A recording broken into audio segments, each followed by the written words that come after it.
Alright, so I just saw the Mario Galaxy movie, and after letting it stew in my brain for a bit, I'm not really sure where to come down on this movie. There's definitely a lot to like about it. It carries over a lot of the elements I enjoyed about the first movie. The cast is still stellar, the voice directing is great, and there's some beautiful animation. I cannot stress enough how much of a visual treat this movie is, especially whenever there's a fight scene. The choreography? Would that be the right word for an animated fight? Well, regardless, the choreography is flawless. Each battle has this kinetic sense of flow where each hit just chains into the next so fluidly and effortlessly. And the way familiar Mario items and enemies are woven in is not only clever, but often wholly distinct from how they're implemented into the games, that it gives these movies their own unique flair entirely separate from the source material. But with that said, I do feel like this is a slight step down from the first movie, and the big reason why I think that comes down to both pacing and the little thing I like to call franchise seeding. See, franchise seeding is when a movie is less concerned with telling a narratively satisfying, emotionally strong story that can stand on its own as a singular piece of artistic expression, and more focused about building another cinematic fucking franchise that the rights owners can milk for about a decade or so. For examples of this, look no further than 2014's Amazing Spider-Man 2 and 2017's The Mummy, films that aren't worth the dried gum under a park bench, yet nevertheless hope to be the catalyst for cinematic epics that would print moolah till the end of time,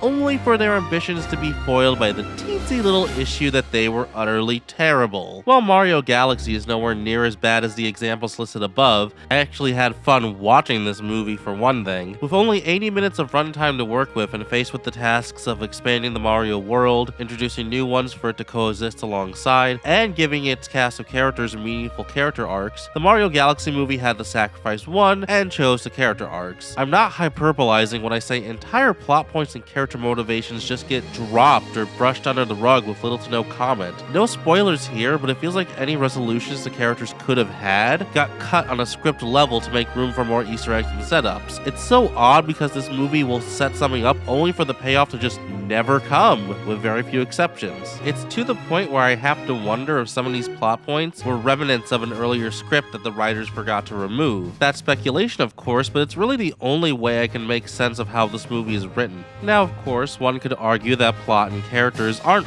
really the most important aspect of any Mario project, and to that I would concede, but I would also argue that you still need to have even some basic story arcs with beginnings, middles, and ends. You can't just forget character motivations and expect me not to take issue with that, especially when there's not much of substance to take their place other than Easter eggs and action scenes. Even the grand locations and spectacle-laden set pieces can't really work in the movie's favor because there's nothing in this film that gets the time to sink in or have any amount of staying power.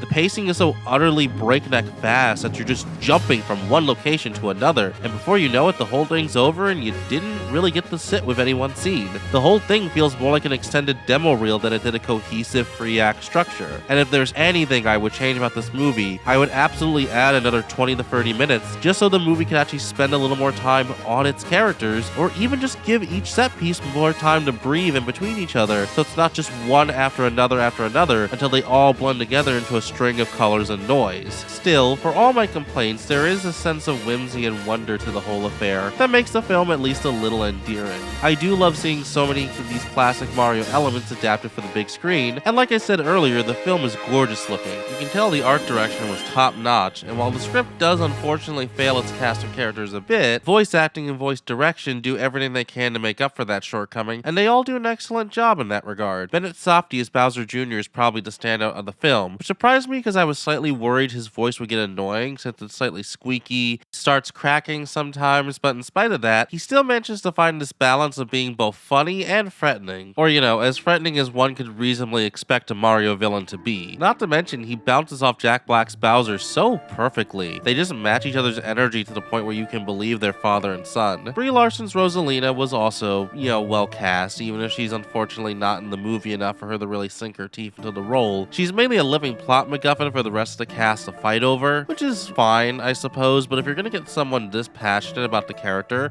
who honestly fits her quite well, then I wish they'd find something else for her to do other than just get snatched away. Like maybe give us some time with her after she's been rescued and is interacting with the wider cast of characters, but again, that probably just runs back to the issues of runtime and how this movie needed more of a focus on its characters. Glenn Powell's Fox is fine, but he doesn't get to do much in the movie. His presence purely feels like a setup for a later Star Fox film that Illumination wants to do down the line. He has like one purpose in the plot that honestly feels like it could have been anyone. They could have plucked any random Mario character out of obscurity and have them play the same role Fox does in this movie, so he's really only here to be a blatant sign screaming, hey, we want to make a Star Fox movie, which I don't mind the idea of a Star Fox movie. I'd love one, honestly, but Fox's inclusion in this film just feels cynical. He feels like more like a big walking advertisement than anything else, and I know these films are very much big Nintendo ads in general. That's part of the reason they're even made, but something about Fox and the way he was implemented made that feel even more obvious than it was before. And finally, there's Yoshi. He's probably the least altered from the games. He's a cute little dinosaur who eats things and makes silly noises. And if you didn't tell me Donald Glover was the voice behind this little green goober, I would not have been able to tell, honestly. I would have just assumed they reused clips from the games, which, hey, goes to show he fits the role, I guess, if he can get the Yoshi voice so exact that he's basically indistinguishable from the games. But at that point, I'm left questioning why they even needed a celebrity voice in that case. Why not just cast Kazumi Totaka, Yoshi's voice actors from the game? Or hell, with how little Yoshi says in this, why not just reuse Kazumi's sound bites and cut him a royalty check? Donald Glover's a great actor and I don't hold anything against him, but I honestly have no idea why he's even in this movie as Yoshi, or why any celebrity is voicing Yoshi at this point when the role is really like that insubstantial. Like again, you could have just reused sound clips from the games. Overall, the Super Mario Galaxy movie is just sort of okay. It's not great, hell, I wouldn't even call it as good as the first movie, but it's certainly not bad. It's not as bad as the critics are saying, especially not when compared to most of Illumination's output. This movie sits in that awkward middle zone of basic acceptability where it will shut up kids and provide Nintendo fans like myself with a quick hit of nostalgic dopamine, but it doesn't really do anything beyond that. Much like a star burning brightly as it can, it's beautiful while it's there, but it's gone before you know it, and there's not much to remember once it's come to an end. But hey, that's just my feelings on the Mario Galaxy movie. Not insanely exciting, but not the utterly revolting death of cinema that some critics seem to think it is. But hey, that's just my opinion. Let me know what you think about this film in the comments below. Stay safe, be cordial, always remember to read your kids a good story before bedtime, and always be sure to crank up the noise.